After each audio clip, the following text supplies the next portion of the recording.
وتولى عنهم وقال يا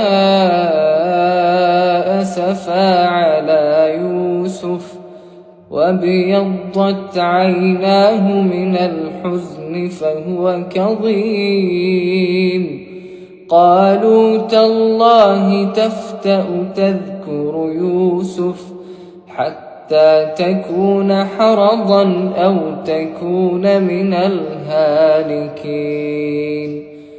قال إنما أشكو بثي وحزني إلى الله وأعلم من الله ما لا تعلمون. يا بني يذهبوا فتحسسوا من يوسف وأخيه ولا تيأسوا من روح الله